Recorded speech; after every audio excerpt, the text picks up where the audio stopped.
கை கால்கள் கட்டப்பட்ட நிலையில சடலமா கிடந்த சிக்கன் கடை ஓனர் மரணத்துல திடீர் திருப்பமா போலீசார் 4 குற்றவாளிகளை கைது பண்ணியிருக்காங்க. கள்ளக்காதலுக்குள் ஒரு கள்ளக்காதல் வளர்த்த கேடி லேடியின் மர்டர் பிளான் இது.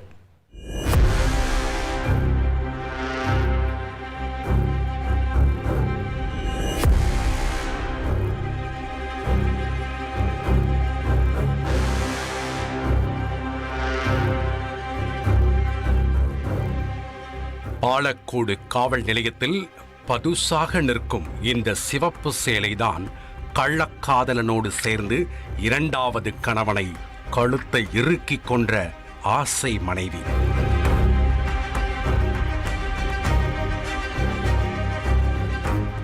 பாலக்கோட்டை பதற வைத்த சிக்கன் ஷாப் ஓனரை கொலை செய்தது இந்த கூட்டம்தான். தருமபுரி மாவட்டம் பெண்ணாகரம் அடுத்துள்ள கொரவன்திண்ணை கிராமத்தைச் சேர்ந்தவர் குமார். 41 வயதான இவர் பாலக்கோடு அரசு போக்குவரத்து பணிமனை அருகே கோழி இறைச்சி கடை மற்றும் பழைய இரும்பு கடை வைத்து நடத்தி வந்துள்ளார். குமார் ஏற்கனவே திருமணமாகி கருத்து வேறுபாடு காரணமாக மனைவியை பிரிந்தவர். அதன் பிறகுதான் பாலக்கோடு பகுதியைச் சேர்ந்த 36 வயதான கோவிந்தம்மாள் என்ற பெண்ணோடு குமாருக்கு பழக்கம் ஏற்பட்டிருக்கிறது.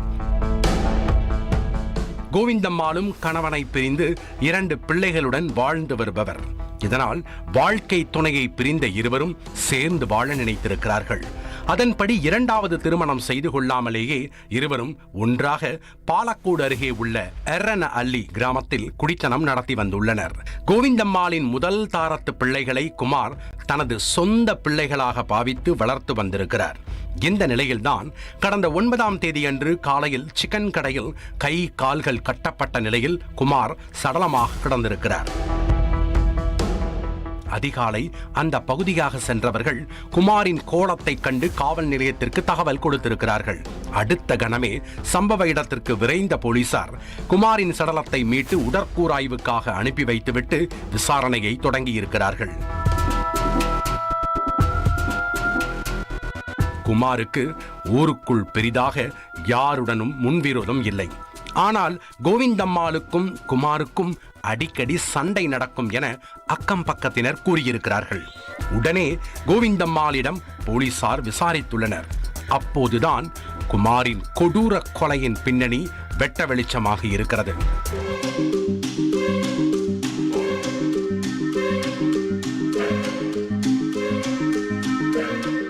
2 வருடங்களுக்கு முன்பு கோவிந்தம்மாளுக்கும் புது பட்டாணியர் தெருவைச் சேர்ந்த 27 வயதான நாகராஜ் என்ற வாலிபருக்கும் பழக்கம் ஏற்பட்டுள்ளது.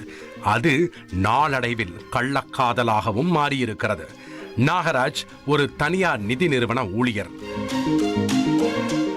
என்னதான் குமாரோடு குடித்தனம் நடத்தினாலும் வயதில் சிறிய நாகராஜின் மேல் கோவிந்தம்மாளுக்கு கொள்ளை பிரியம். இதனால் அடிக்கடி வீட்டிற்கு வரவழைத்து 2வது காதலனோடு உல்லாசமாக இருந்திருக்கிறார். இந்த கள்ளக்காதல் லீலைகள் ஒரு கட்டத்தில் குமாருக்கு தெரியவர கோவிந்தம்மாளை கண்டித்திருக்கிறார். நாகராஜுடனான பழக்கத்தை கைவிடச் சொல்லி எச்சரித்திருக்கிறார். ஆனால் கோவிந்தம்மாள் கேட்பதாயில்லை. தொடர்ந்து கள்ளக்காதலை வேரூன்றச் செய்திருக்கிறார். இதனால் குமாருக்கும் கோவிந்தம்மாளுக்கும் இடையே தகராறு ஏற்பட்டிருக்கிறது. அப்படித்தான் கடந்த 10 நாட்களுக்கு முன்னர் இருவருக்கும் இடையே நடந்த சண்டையில் குமாரை வீட்டை விட்டு விரட்டியிருக்கிறார் கோவிந்தம்மாள். இதற்கு நிரந்தர தீர்வு கட்ட நினைத்தவர் குமாரை கொலை செய்ய திட்டம் போட்டிருக்கிறார். 2வது கணவனை கொன்றுவிட்டால் சிக்கன் கடையிலும் மற்றும் பழைய இரும்பு கடையிலும் வரும் வருமானத்தை வைத்து இருவரும் உல்லாசமாக இருக்கலாம் என கள்ளக்காதலன் நாகராஜிடம் கூறி அந்த இளைஞர் மனதிலும் ஆசையை வளர்த்திருக்கிறார். அதன்படி சொன்னம்பட்டியைச் சேர்ந்த ஆனந்தகுமார், சாமியார் கொட்டாயைச் சேர்ந்த தமிழரசன் ஆகிய இருவரையும் கூலிப்படையாக நியமித்திருக்கிறார்கள். சண்டை நடந்த தினம் முதல் குமார் வீட்டிற்கு வருவதில்லை. சிக்கன் கடையிலேயே படுத்து உறங்கியுள்ளார். இதனால் சம்பவத்தன்று இரவு 11 மணியளவில் ஊரடங்கிய நேரம் பார்த்து 4வரும் களத்தில் இறங்கியிருக்கிறார்கள். ஆழ்ந்த உறக்கத்தில் இருந்த குமாரின் வாயை பொத்தி கை கால்களை கட்டி தலையணையை முகத்தில் அழுத்தி கொலை செய்ய முயன்றுள்ளனர். ஆனால் குமார் இறக்காததால் கயிற்றால் அவரின் கழுத்தை இறுக்கி கொன்று போட்டது விசாரணையில் தெரிய வந்திருக்கிறது. மேலும் கோவிந்தம்மாளும் நாகராஜும் பிள்ளைகளின் கண்முன்னே மடியில் படுத்துக் கொள்வது, முத்தமழை பொழிவது என எல்லை மீறியதாக தெரிகிறது. தாயும் நாகராஜின் வீட்டில் அடித்த லூட்டிகளை போலீசாரிடம் புட்டு புட்டு வைத்திருக்கிறார்கள் கோவிந்தம்மாளின் பிள்ளைகள்.